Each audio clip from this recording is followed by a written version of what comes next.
నమస్తే, welcome to D news. ముందుగా headlines.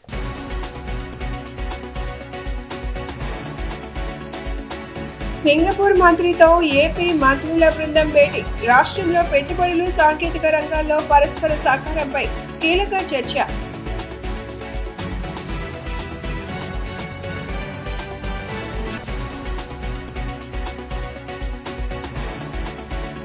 కూటమి ప్రభుత్వం ప్రతిపక్ష పార్టీల సానుకూల పరుల ఓట్లు తొలగించకుండా కార్యకర్తలు అప్రమత్తంగా ఉండాలని సూచించిన ఎన్టీఆర్ జిల్లా వైసీపీ అధ్యక్షులు దేవినేని అవినాష్.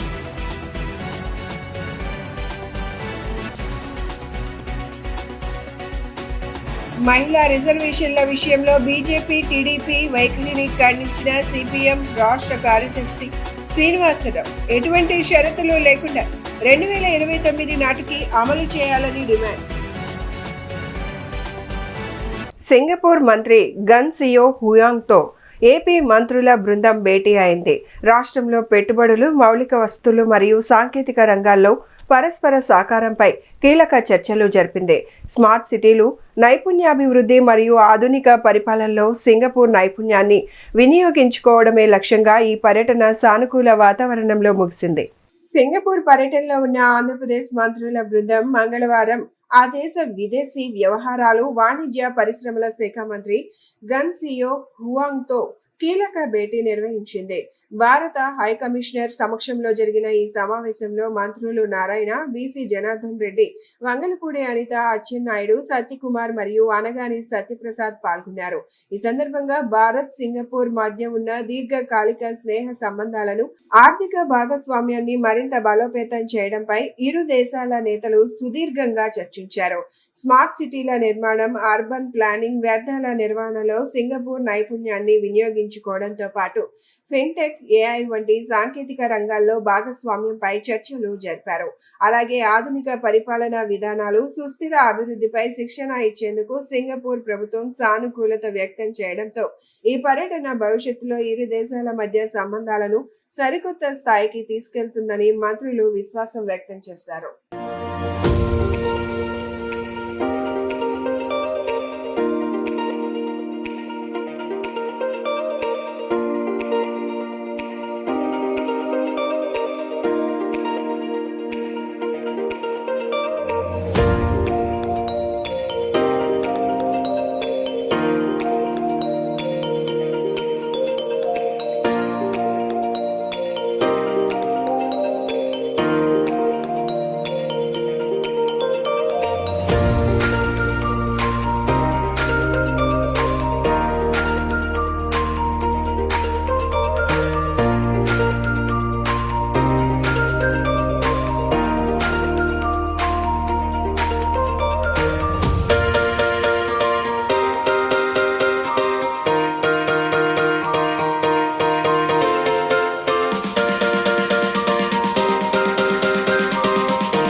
ఎన్టీఆర్ జిల్లా వైసీపీ కార్యాలయంలో తూర్పు నియోజకవర్గం బూత్ కమిటీ సమావేశం జరిగింది.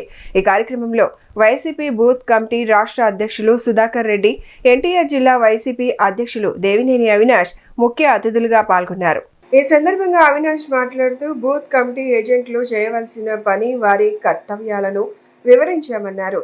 కూటమి ప్రభుత్వం అధికారంలోకి వచ్చాక రాష్ట్రంలో రాజ్యాంగం అమలవుతుందని చెప్పారు. ముఖ్యంగా వైసీపీ కార్యకర్తలను టార్గెట్ చేసి దాడులు చేస్తున్నారని చెప్పారు. కూటమి నేతలు ఎంత దారుణంగా వ్యవహరిస్తున్నారు కాబట్టి కింద స్థాయి కార్యకర్తలకు సూచనలు ఇస్తున్నామని చెప్పారు. బెంగాల్, తమిళనాడు, బీహార్లో కేంద్ర ప్రభుత్వానికి వ్యతిరేకంగా ఉన్న ఓట్లను తొలగిస్తున్నారని గుర్తు చేశారు. అటువంటి పరిస్థితులు ఇక్కడ రాకుండా వైసీపీ ఏజెంట్లకు పరిస్థితులు తెలియజేస్తున్నామన్నారు.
ఈరోజు వైఎస్ఆర్ కాంగ్రెస్ పార్టీ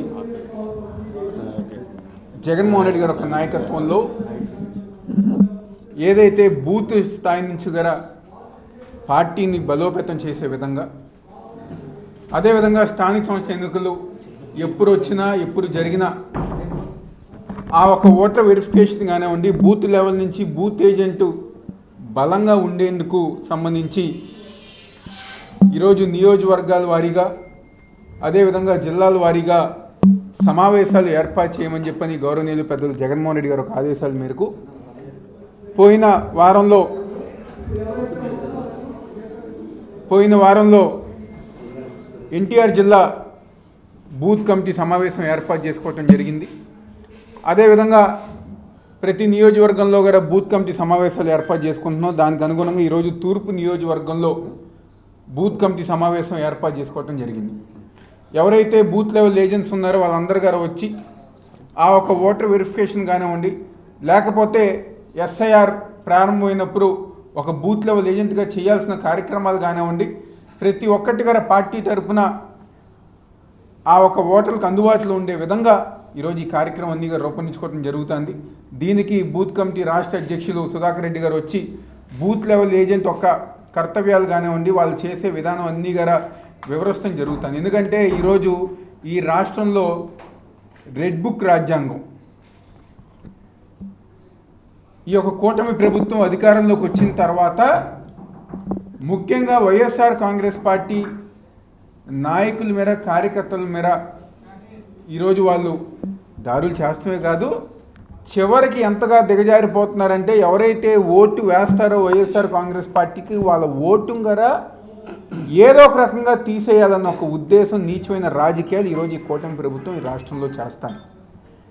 ఈరోజు వాళ్ళంత నీచమైన రాజకీయాలు చేస్తున్నారు కాబట్టి మా బూత్ లెవెల్ ఏజెంట్స్ ఎవరైతే ఉన్నారో వాళ్ళు బలంగా కింద స్థాయి నుంచి గారు బలంగా ఉండేందుకు మేము ఈరోజు ఈ సమావేశాలు ఏర్పాటు చేసుకున్నాం. అదేవిధంగా ఆ ఒక బూత్ లెవెల్ ఏజెంట్స్తోనే ఈ యొక్క కూటమి ప్రభుత్వంలో జరుగుతున్న ప్రజా వ్యతిరేక కార్యక్రమాలని ప్రజానికానికి వివరిస్తానికి, ఇంకా కిందకి తీసుకువెళ్ళటానికి వీళ్ళ ఒక్క సహకారంతో ముందుకు వెళ్తాం గారా జరుగుతుంది ప్రతి నియోజకవర్గంలో. దీని తర్వాత మండల స్థాయిలో గారా మేము ఈ యొక్క బూత్ లెవెల్ ఏజెంట్స్ మీటింగ్ అన్నీ గారు ఏర్పాటు చేసుకుంటున్నాం. వైఎస్ఆర్ కాంగ్రెస్ పార్టీ బలోపేతం, జగన్మోహన్ రెడ్డి గారిని మళ్ళీ ముఖ్యమంత్రి చేస్తమే మా లక్ష్యంగా అందరి గారు ముందుకెళ్తాం గారు జరుగుతుంది. సందర్భంగా చెప్తూ సెలవు తీసుకుంటాం. మహిళా రిజర్వేషన్ల విషయంలో బీజేపీ, టీడీపీ చేస్తున్న తప్పుడు ప్రచారాన్ని సిపిఎం రాష్ట్ర కార్యదర్శి వి శ్రీనివాసరావు తీవ్రంగా ఖండించారు. ఎటువంటి షరతులు లేకుండా 2029 నాటికి మహిళా రిజర్వేషన్లను తక్షణమే అమలు చేయాలని డిమాండ్ చేశారు. 2023లో చట్టం ఆమోదం పొందినా దానిని నోటిఫై చేయకుండా మోడీ ప్రభుత్వం ఆలస్యం చేస్తోందని విమర్శించారు. ఎన్నికల భయంతోనే కేంద్రం 131వ రాజ్యాంగ సవరణ పేరుతో నాటకాలు ఆడుతోందని, ఈ వ్యవహారంలో చంద్రబాబు నాయుడు సైడ్ యాక్టర్గా మారారని ఎద్దేవా చేశారు. ఎన్నికల సమయంలో ప్రధాని ప్రసంగాలు ఎన్నికల కోడ్ ఉల్లంఘన కింద వస్తాయని, ఈసీ చర్యలు తీసుకోకపోవడాన్ని ప్రశ్నించారు. లిమిటేషన్ అంశంలో టీడీపీ, వైసీపీ, బీజేపీ, జనసేన పార్టీలు ఏపీకి అన్యాయం చేస్తున్నాయని విమర్శించారు. మహిళా రిజర్వేషన్ల అమలుకు వామపక్షాలు ప్రజల ముందు బలమైన గళం వినిపిస్తాయని తెలిపారు. రాష్ట్రానికి తీవ్రమైనటువంటి నష్టం చేసేటువంటి వైఖరి తీసుకున్నాయి. మహిళా రిజర్వేషన్ పేరుతోటి జరుగుతున్నటువంటి ఈ ప్రచారం వాస్తవానికి రాష్ట్రాల హక్కులను హరించేటువంటివి. ముఖ్యంగా మన రాష్ట్రానికి చాలా ఎక్కువ నష్టం జరుగుతుంది. మహిళా రిజర్వేషన్లు అమలు జరపకపోవటానికి ఎవరు కారణం? ప్రధానమంత్రి అంటున్నాడు మహిళా రిజర్వేషన్లు అమలు జరగకపోవటానికి అందరం కారణమే, దాని క్రెడిట్ కూడా అందరం తీసుకుందాం, మా ఒక్కళ్ళకే వద్దని ఏదో చాలా ఉదారంగా భరోసాగా చెప్పినట్టు చెబుతున్నాడు. ఈ మొత్తం మహిళా రిజర్వేషన్లు అమలు జరపకపోవటానికి ప్రధానమైనటువంటి నేరం, బాధ్యత మోడీ ప్రభుత్వానిది, ఎన్డీఏ గవర్నమెంట్ తప్ప ఇంకోరిది కాదు.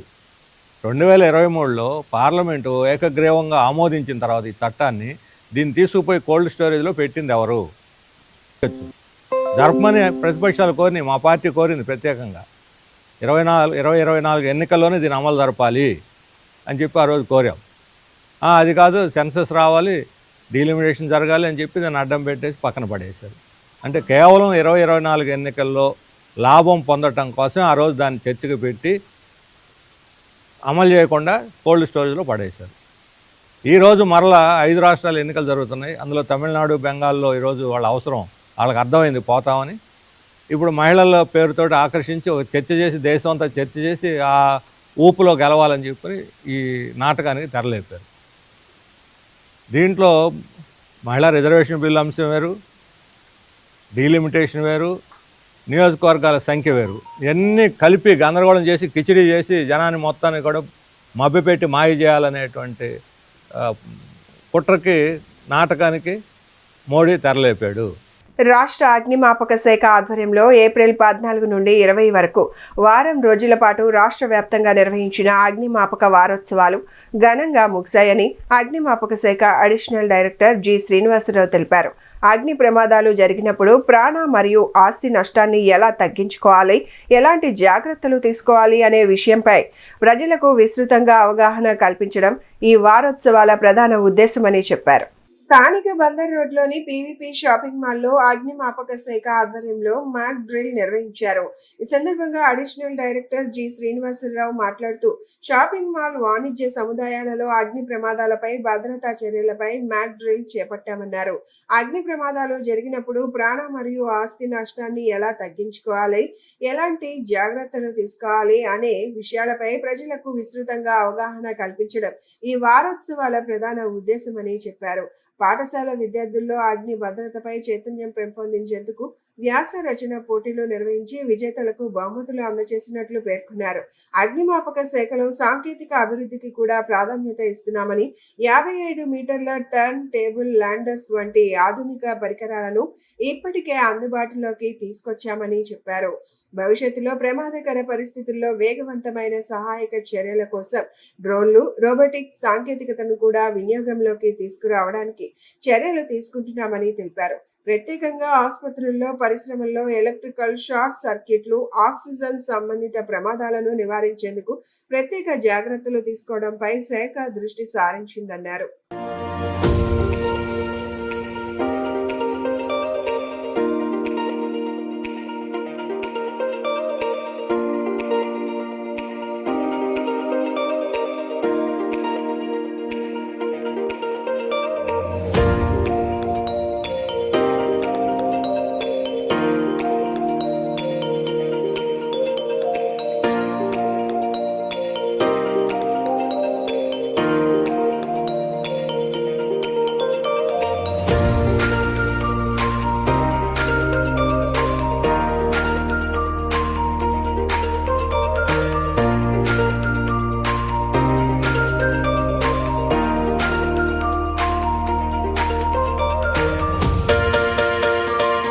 ప్రతి సంవత్సరం ఏప్రిల్ 14 నుంచి 20 వరకు అగ్నిమాపక వారోత్సవాలను జరుపుకుంటున్నాము. సో ముఖ్యంగా ఈ అగ్నిమాపక వారోత్సవాల్లో భాగంగా ప్రతిరోజు రోజుకొక ఆక్యుపెన్సీలో ఈ అగ్నిమాపక ఈ ప్రజలకి అవేర్నెస్ ప్రోగ్రామ్ను కండక్ట్ చేస్తూ ప్రజలకి అవేకెన్ చేయడం, అంటే అగ్ని ప్రమాదాలు జరిగినప్పుడు ఏ విధంగా మనము జాగ్రత్తలు తీసుకోవాలి, ఏ విధంగా మనము బయటపడాలి, ఎస్కేప్ కావాలనే పాయింట్ పైన మనం డిపార్ట్మెంట్ మొత్తము దేశవ్యాప్తంగా కూడా 14 నుంచి 20 వరకు ఈ వారం రోజులు మొత్తం కూడా అవేర్నెస్ ప్రోగ్రామ్స్ కండక్ట్ చేయడం జరుగుతుంది. అందులో భాగంగా ఈరోజు పీపీపీ మాల్లో ఈ మాక్ డ్రిల్ని కండక్ట్ చేయడం జరిగింది. సో ఇదే విధంగా ఇది మెయిన్గా ఈ అగ్నిమాపక వారోత్సవాల యొక్క ప్రధాన ఉద్దేశము అగ్ని ప్రమాదం జరగకుండా మనం ఆపలేము, జరిగిన తర్వాత ప్రాణ ఆస్తి నష్టాలను ఎలా తగ్గించవచ్చో నేర్చుకున్నప్పుడు ఆటోమేటిక్గా మనము ఈ అవగాహన కార్యక్రమాలు బాగా దోహదపడతాయని మేము అనుకుంటున్నాము. సో అందులో భాగంగానే మేము ఈ ప్రోగ్రామ్స్ అనేది చేస్తున్నాము. ఈ విధంగా ప్రతిరోజు స్కూల్స్లో కూడా, ప్రతి జిల్లాలో కూడా స్కూల్స్లో వ్యాసరచన పోటీలు పిల్లల్లో కూడా ఏర్పాటు చేస్తూ వాళ్ళలో కూడా ప్రతి జిల్లాకు కూడా అవార్డ్స్ ఇవ్వడం కూడా జరిగింది. నిజమైన ప్రమాదం జరిగినప్పుడు ఆ ప్రిమిసెస్లో ఉన్న పబ్లిక్ కానీ మరి సిబ్బంది కానీ మరి ప్రమాదం జరగకుండా ఎలా బయటపడాలనేది మాక్ డ్రిల్ ఉద్దేశం. స్మోక్ అయినప్పుడు చాలా ఫైర్ కంటే కూడా ప్రమాదం కాబట్టి స్మోక్ ఇన్హేల్ చేసినప్పుడు ఆక్సిజన్ లెవెల్స్ తగ్గిపోయి పడిపోతారు కాబట్టి అలా పడిపోయినప్పుడు కూడా మనం బయట ఉన్న వాళ్ళకి మనం బిఏసెట్ ద్వారా కానీ లేదా బిఏసెట్ అందుబాటులో మనం తడిగుడ్డ కర్చీఫ్ని మనం ముక్కుకు వేసుకొని మన రెస్క్యూ చేసి వెంటనే ఫస్ట్ ఎయిడ్ చేసి అంబులెన్స్ ద్వారా హాస్పిటల్కి ఎలా పంపాలి, అలాగే మన మాల్స్లో ఫైర్ లోడ్ ఎక్కువ ఉంటుంది కాబట్టి పెద్ద ప్రమాదం జరిగినప్పుడు కూడా కొన్ని సిస్టమ్స్ ద్వారా మనం ఎలా ఆపరేట్ చేసి ఫైర్ని కంట్రోల్ చేయాలని ఇక్కడ ట్రైన్డ్ సిబ్బంది ఉంటారు. అలాగే అగ్నిమాపక శాఖ కూడా లోకల్ ఫైర్ యూనిట్ విజయవాడ మరియు ఆటోనగర్ సిబ్బంది కూడా ఇక్కడ ఇచ్చేస్తున్నారు. కానీ పబ్లిక్లో మనం ఏంటంటే అగ్నిమాపక శాఖ సిబ్బంది బాగా ఎఫెక్టివ్గా చేయగలరు. కానీ అగ్నిమాపక శాఖ వచ్చేలోపు ఇక్కడ ప్రమాదం మరి పెద్దది కాకుండా ఉండాలంటే వాళ్ళని ట్రైనప్ చేయాలండి, అది మా ఉద్దేశం. నగరంలోని రెయిన్బో చిల్డ్రన్స్ హాస్పిటల్ పిల్లల వైద్యంలో మరో ముందడుగు వేస్తూ ప్రత్యేక పీడియాట్రిక్ సూపర్ స్పెషాలిటీ వింగ్ను ఘనంగా ప్రారంభించిందని మంగళగిరి ఎయిమ్స్ డీన్ మరియు పీడియాట్రిక్ సర్జరీ విభాగం అధిపతి డాక్టర్ దీప్తి వేపకమ్మ తెలిపారు. అత్యున్నత ప్రమాణాలతో కూడిన సమగ్ర వైద్య సేవలను ఒకే చోట అందించాలనే లక్ష్యంతో ఈ వింగ్ను అందుబాటులోకి తీసుకొచ్చిందని, దీనివల్ల వివిధ రకాల సంక్లిష్ట ఆరోగ్య సమస్యలతో బాధపడే పిల్లలకు వేగవంతమైన వ్యాధి నిర్ధారణ మరియు మెరుగైన చికిత్స లభిస్తుందన్నారు.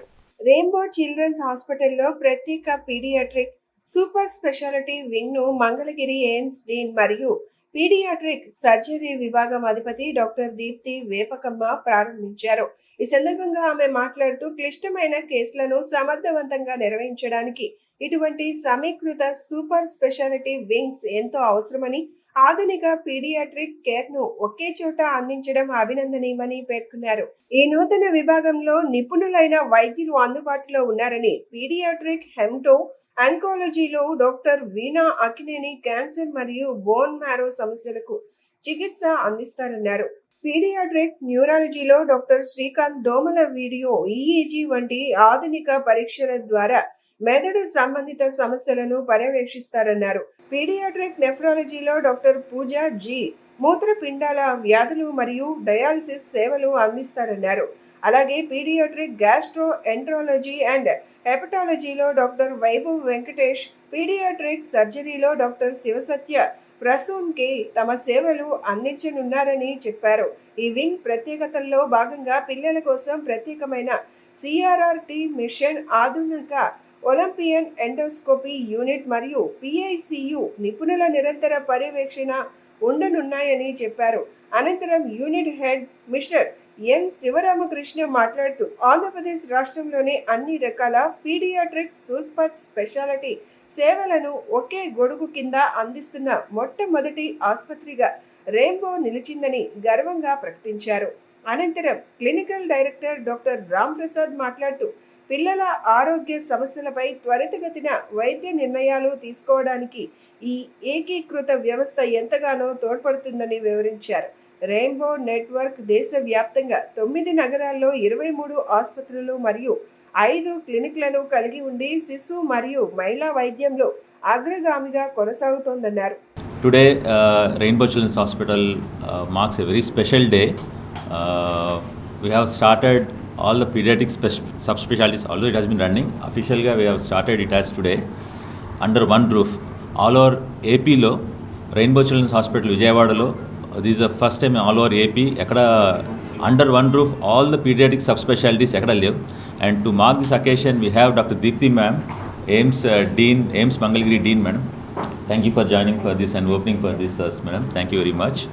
So, Rainbow Children's Hospital in Hyderabad has been last 25 years, in Vijayawada for the last 20 years. We have been serving for this very needy newborn and pediatric people child. Almost mana neonatology department, PICU department, they have been wonders in AP. Apart from 450 grams baby 24 weeks recovery చాలా బాగా recover అయింది.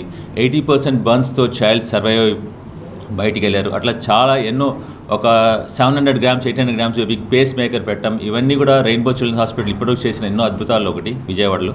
Thank you so much, and I'm deeply honored to be here today. And many congratulations to all of you and to Rainbow Children's Hospital for this wonderful initiative. So, as a pediatric surgeon, ante pillalki surgery chese doctor, I think I understand and deeply value that children need specialized care. And initiatives like this will raise the bar for excellence. And everybody will also compete. When there is excellence, there is competition, which is healthy. So whatever Rainbow Children's Hospital has started today will definitely, I think, have a major ripple effect. And in providing this kind of wonderful care for children. I think they have set the benchmark very high. So basically paediatric haemato oncologist అంటే చిన్న పిల్లలకి సంబంధించిన రక్తంలో వచ్చే ఏ వ్యాధులైనా మరియు పిల్లల్లో వచ్చే క్యాన్సర్స్కి సంబంధించిన ప్రత్యేకమైన విభాగం. అంటే కేవలం పిల్లల్లో మాత్రమే చూడబడే ఈ డాక్టర్ని పీడియాట్రిక్ హెమటో ఆంకాలజిస్ట్ అంటారు. సో ఫస్ట్ ఆఫ్ ఆల్ ఈ డిపార్ట్మెంట్ పిల్లల్లో వచ్చిన బ్లడ్ మరియు క్యాన్సర్స్కి సంబంధించిన డిపార్ట్మెంట్ ఇక్కడ రెయిన్బో హాస్పిటల్లో మెయిన్ ఎయిమ్ ఏంటంటే ఇక్కడ మనం state of the art services provide చేస్తున్నాము.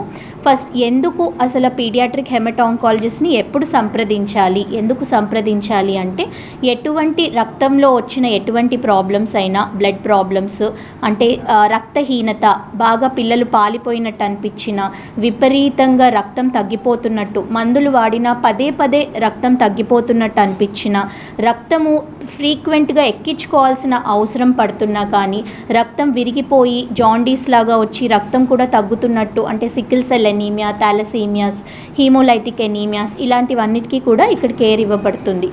పవన్ కళ్యాణ్ ఆయురారోగ్యాలతో ఉండాలని రాష్ట్ర ప్రజలందరూ కోరుకుంటున్నారని జనసేన నాయకులు అమ్మిశెట్టి వాసు అన్నారు. ఎన్నికల్లో విజయం సాధించినప్పటి నుండి పవన్ కళ్యాణ్ తన ఆరోగ్యాన్ని సైతం లెక్క చేయకుండా ప్రజా సేవకే అంకితమయ్యారని చెప్పారు. దుర్గమ్మ తల్లి పవన్కు ఆయురారోగ్యాలు ఇవ్వాలని ఆకాంక్షించారు. ఆంధ్రప్రదేశ్ ఉప ముఖ్యమంత్రి జనసేన పార్టీ అధినేత కొణిదెల పవన్ కళ్యాణ్ త్వరగా కోలుకోవాలని ఆకాంక్షిస్తూ ఇంద్రకీలాద్రిపై జనసేన వీర మహిళల ఆధ్వర్యంలో ప్రత్యేక పూజలు నిర్వహించారు. దుర్గగుడి ట్రస్ట్ బోర్డు సభ్యురాలు పద్మావతి అజయ్ వర్మ ఠాకూర్ పర్యవేక్షణలో యాగశాల నందు చండీ హోమం భక్తి శ్రద్ధలతో జరిగింది. పవన్ కళ్యాణ్ ఇటీవల శస్త్రచికిత్స చేయించుకొని విశ్రాంతి తీసుకుంటున్న నేపథ్యంలో ఆయన సంపూర్ణ ఆరోగ్యంతో తిరిగి ప్రజాసేవలో నిమగ్నము కావాలని ఈ కార్యక్రమాన్ని చేపట్టారు. ఈ సందర్భంగా వీర మహిళలు మెట్ల పూజ నిర్వహించి ప్రతి మెట్టుపై కర్పూరం వెలిగిస్తూ మొక్కులు తెరుచుకున్నారు. ఎన్నికల సమయంలో విజయం సాధించినప్పటి నుండి పవన్ కళ్యాణ్ తన ఆరోగ్యాన్ని సైతం లెక్క చేయకుండా ప్రజాసేవకే అంకితమయ్యారని, అందుకే ఆయన క్షేమం కోరుతూ ఈ పూజలు చేసినట్లు జనసేన నాయకులు తెలిపారు. పవన్ కళ్యాణ్ ఆరోగ్యాలతో ఉండాలని రాష్ట్ర ప్రజలందరూ కోరుకుంటున్నారని వారు ఈ సందర్భంగా పేర్కొన్నారు.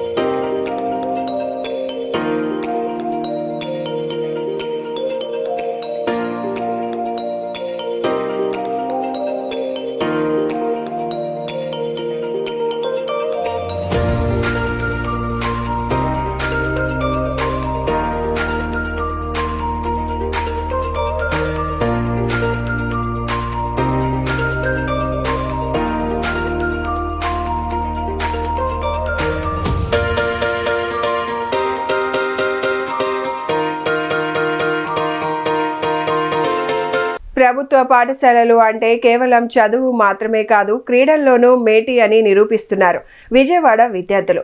ప్రైవేట్ అకాడమీలకు దిటుగా జిమ్నాస్టిక్ విన్యాసాలతో అబ్బురపరుస్తున్న ఈ చిన్నారుల ప్రతిభ ఇప్పుడు నగరంలో హాట్ టాపిక్గా మారింది. మొగల్రాజపురంలోని కార్పొరేషన్ స్కూల్లో జరిగిన ఈ విన్యాసాలను చూసి ఎమ్మెల్యే గద్దె రామ్మోహన్ స్వయంగా ఫిదా అయ్యారు. విజయవాడలోని మొగల్రాజపురం జమ్మిచెట్టు బోయపాటి శివరామకృష్ణయ్య పాఠశాలలో జరిగిన స్పోర్ట్స్ వేడుకలు చూసే వారందరినీ ఆశ్చర్యంలో ముంచెత్తాయి.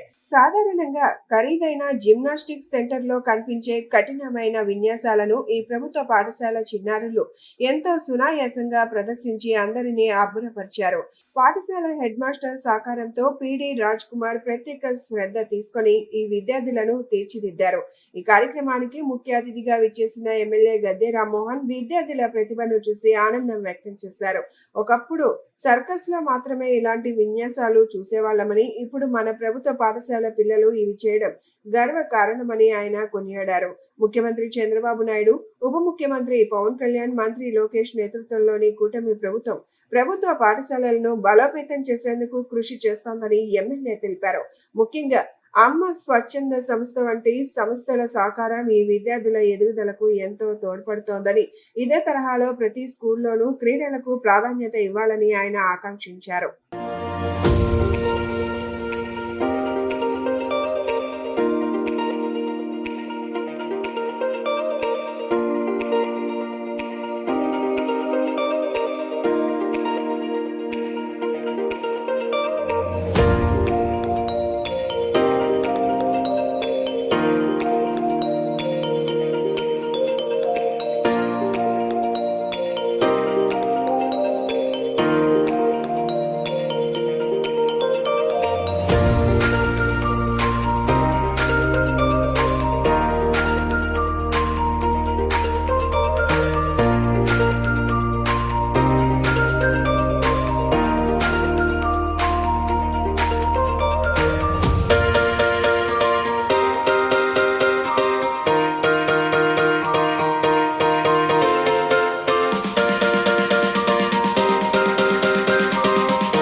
బోయపాటి శివరామకృష్ణయ్య గారి స్కూలు విజయవాడ తూర్పు నియోజకవర్గంలో ఒక ప్రతిష్టాత్మకమైన స్కూలు.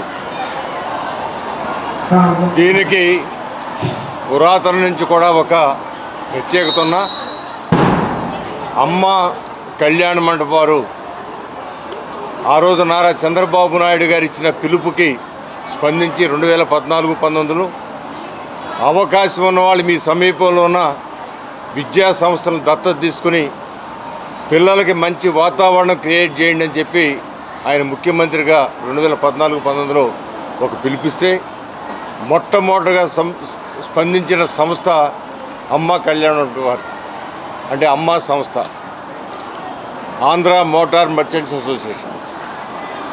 ఆ సంస్థ వారు ఈ స్కూల్లో ఎంటర్ అయ్యేటప్పటికి ఇక్కడ సుమారు ఒక 10 అటు ఇటుగా 500 మంది విద్యార్థులు ఉండేవారు. ఈ రోజున 1200 మంది విద్యార్థులకు చేరటమే కాకుండా ఆ రోజున వాళ్ళు కల్పించిన అనేకమైన సౌకర్యాలకి మనం ఎన్నిసార్లు కృతజ్ఞత చెప్పినా కూడా అది రుణం తీరదు. ఆ రోజున టీచర్స్కి కూర్చోటానికి కూడా కుర్చీలు లేని పరిస్థితి, పిల్లలకి బల్లలు అసలే లేనే లేవు. అలాంటి పరిస్థితుల నుంచి ఈ స్కూల్ని ఒక టాయిలెట్స్ నిర్మాణంలో కానివ్వండి, అదేవిధంగా స్కూల్కి ప్రత్యేకమైన కంప్యూటర్లు ఏర్పాటు చేయడంలో కానీ, కంప్యూటర్ ట్రైనింగ్ ఇవ్వటానికి ఒక ట్రైనర్ని పెట్టే దాంట్లో కానీ, 10th క్లాస్ వాళ్ళకి ప్రైవేట్ క్లాసులు పెట్టి వాళ్ళకి ట్యూటర్లు పెట్టి వాళ్ళకి మధ్యాహ్నం స్నాక్స్ ఇచ్చి వాళ్ళని ఉత్సాహపరిచే దాంట్లో కానీ, అన్ని విషయాల్లో కూడా ప్రత్యేకమైన శ్రద్ధ తీసుకుని వాళ్ళ పిల్లలు, సొంత పిల్లల్ని ఏ విధంగా చదివిస్తారో అలా చదివించడానికి అవకాశాలు చేశారు. ఇంద్రకీలాద్రిపై వేంచేసి ఉన్న శ్రీ దుర్గా మల్లేశ్వర స్వామివారి దేవస్థానంలో మంగళవారం వైశాఖ శుద్ధ పంచమిని పురస్కరించుకొని జగద్గురు ఆది శంకరాచార్యుల వారి జయంతి వేడుకలు అత్యంత వైభవంగా ప్రారంభమయ్యాయి. కొండపైనున్న క్షేత్రపాలక ఆంజనేయ స్వామివారి ఆలయ ప్రాంగణానికి ఎదురుగా ఉన్న పల్లకి సేవ ప్రాంతంలో శంకరాచార్య స్వామివారి విగ్రహానికి శాస్త్రోక్తంగా అభిషేకం నిర్వహించారు. ఆలయ వేదిక కమిటీ సభ్యులు, అర్చక స్వాముల పర్యవేక్షణలో వేద మంత్రోచ్చారణల మధ్య ఈ కార్యక్రమం కన్నుల పండువగా సాగింది. అనంతరం ఉత్సవ ఏఈఓ సుధారాణి భక్తులకు స్వామివారి ప్రసాదాలను పంపిణీ చేశారు. శంకరాచార్య జయంతి ఉత్సవాలలో భాగంగా నేడు ఇంద్రకీలాద్రిపై స్వామివారి నగరోత్సవం అత్యంత వైభవంగా జరిగింది. ఈ కలియుగంలో కైలాసవాసి అయినటువంటి శంకరుడు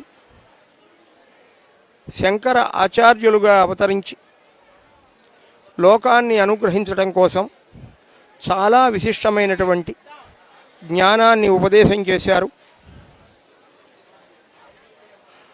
అద్వైత స్థాపన చేశారు. అద్వైత స్థాపనాచార్యులుగా వారు సుప్రసిద్ధులైనారు. అటువంటి శంకర గురువులు భారత భూమింతా కూడా సంచారం చేసి ఆయన చిన్న వయస్సులో, అతి చిన్న వయస్సులో సన్యసించి భారత భూమింతా కూడా దిగ్విజయ యాత్ర చేసి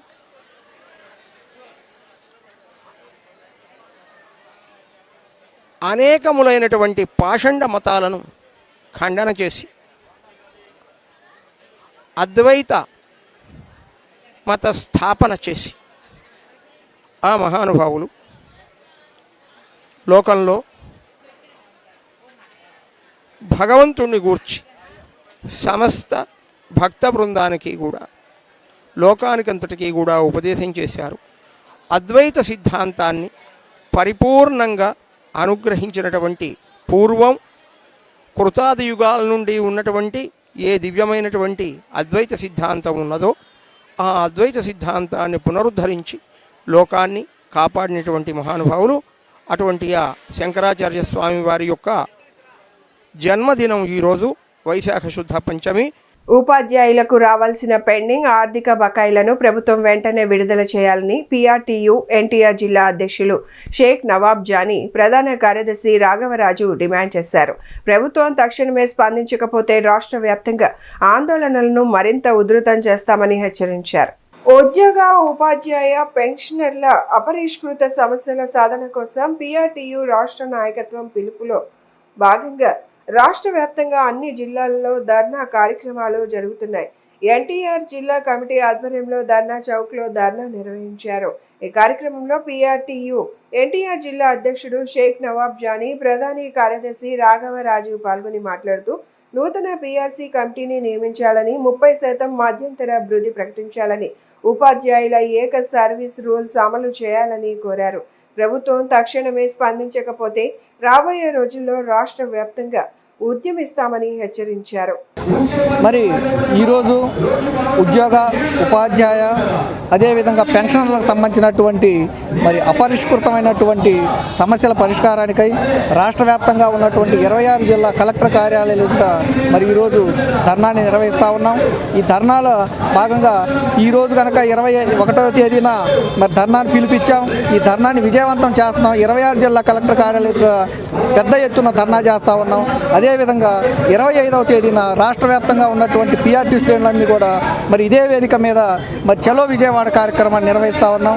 ఇవన్నీ కూడా ఉపాధ్యాయుల యొక్క అపరిష్కృతమైనటువంటి సమస్యలను పరిష్కరించాలని చెప్పేసి వీటిలో ముఖ్యంగా మరి ఉపాధ్యాయుల యొక్క సర్వీస్ రూల్స్ ఒకటి, అదేవిధంగా పీఆర్సీ కమిటీని వెంటనే ఏర్పాటు చేయాలి, అదేవిధంగా 30% ఐఆర్ని వెంటనే ప్రకటించాలని చెప్పేసి సిపిఎస్ని రద్దు చేయాలని చెప్పేసి, అదేవిధంగా 2003 డిఎస్సి ద్వారా నియామకం పొందినటువంటి ఉపాధ్యాయులు ఎవరైతే ఉన్నారో వాళ్ళందరినీ వెంటనే జియో 57 ప్రకారంగా మరి వాళ్ళందరినీ కూడా ఏంటంటే ఓపీఎస్లో పెట్టాలని చెప్పేసి ఈ సందర్భంగా తెలియజేస్తా ఉన్నాం.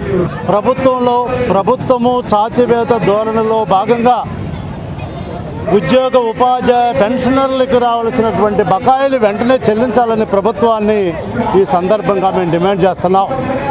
దానిలో భాగంగానే ఎప్పటి నుండో 22 జూన్ నుండి ఆపే లీవ్ అని ఉంటుంది. అది పెన్షనర్లకు కానీ సర్వీసులో ఉన్న ఉపాధ్యాయులకు కానీ ఏ ఉద్యోగస్తులకు కూడా ఇంతవరకు రాలేదు. ఇన్ని సంవత్సరాల పెండింగ్ ఎప్పట్లో మేము సర్వీసులో చూడలేదు.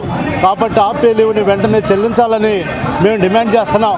అలానే 98/2000 డిఎస్సికి సంబంధించిన ఎంటీఎస్ ఉపాధ్యాయులను రెగ్యులర్ చేయమని కూడా మేము డిమాండ్ చేస్తున్నాం.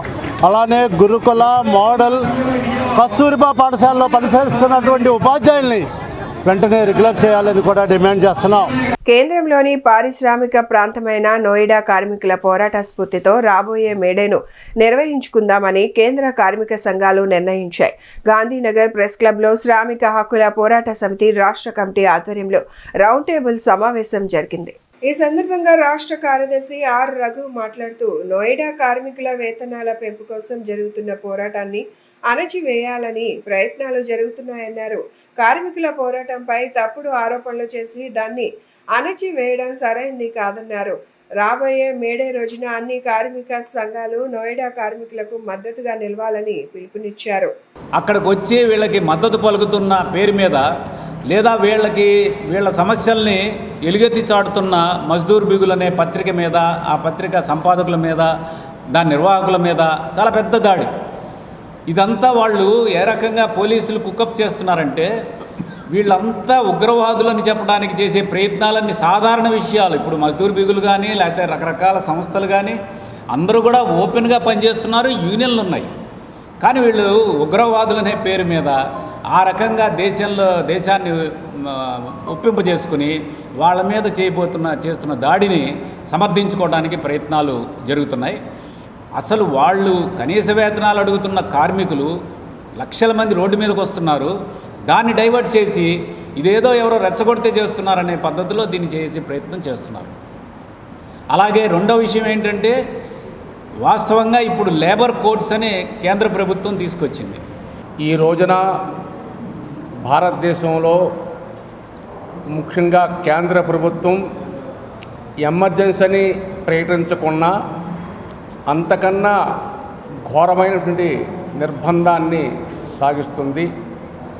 మరి ఈ రోజున ఉత్తరప్రదేశ్ కార్మికులు జరిపిన పోరాటం చూస్తే అంతకుముందు మేడే చరిత్ర కన్నా ముందు కార్మిక వర్గం ఎంత కష్టాలున్నారో ఇప్పుడు అదే వాళ్ళ పరిస్థితి ఉన్నారు. ఆ కష్టాల నుంచి అనుభవించి వాళ్ళ జీతం కోసం జీవితం కోసం జరిపిన పోరాటం తప్ప ఎవరు రెచ్చగొట్టే పోరాటం కాదు. ఎందుకంటే మీరు ఖచ్చితంగా చట్టాన్ని అమలు చేస్తే, కనీస వేతనం అమలు చేస్తే, వాళ్ళకి పిఎఫ్ ఇస్తే వాళ్ళు చేసే పరిస్థితి లేదు.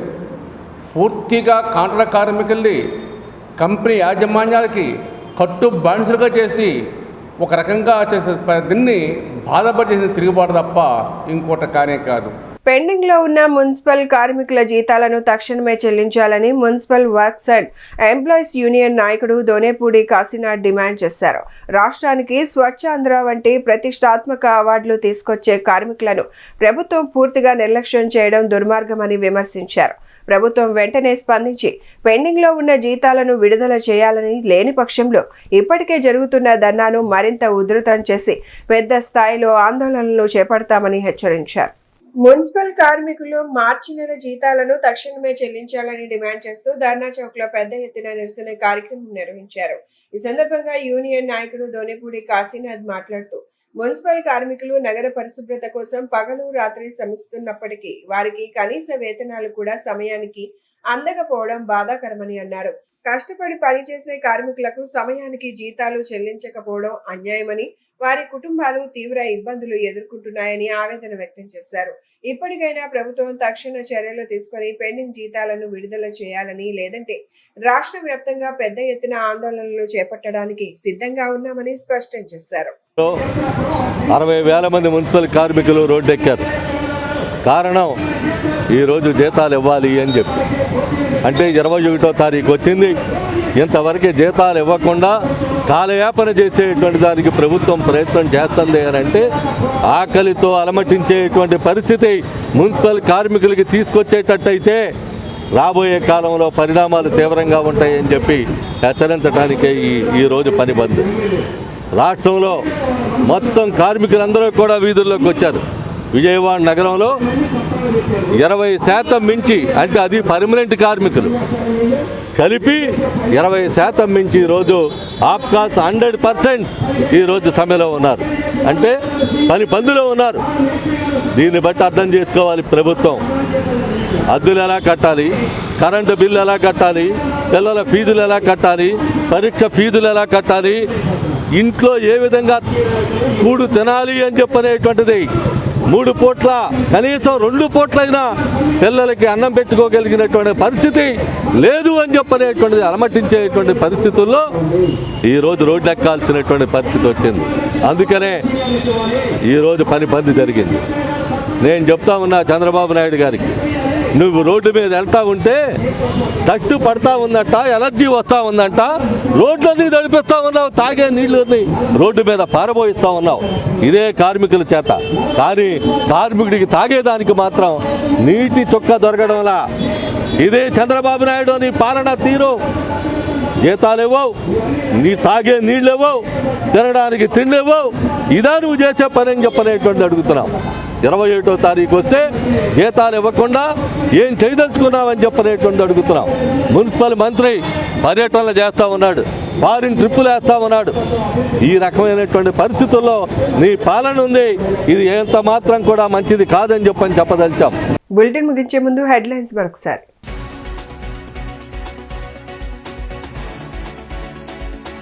సింగపూర్ మంత్రితో ఏపీ మంత్రుల బృందం భేటీ. రాష్ట్రంలో పెట్టుబడులు, సాంకేతిక రంగాల్లో పరస్పర సహకారంపై కీలక చర్చ.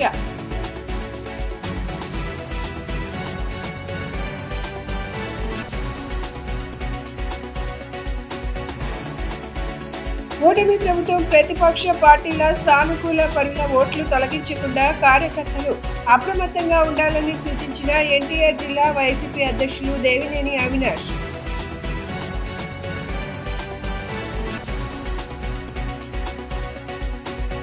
మహిళా రిజర్వేషన్ల విషయంలో బీజేపీ, టీడీపీ వైఖరిని ఖండించిన సిపిఎం రాష్ట్ర కార్యదర్శి శ్రీనివాసరావు ఎటువంటి షరతులు లేకుండా 2029 నాటికి అమలు చేయాలని డిమాండ్. ఇవి ఈనాటి bulletin updates. Keep watching the news.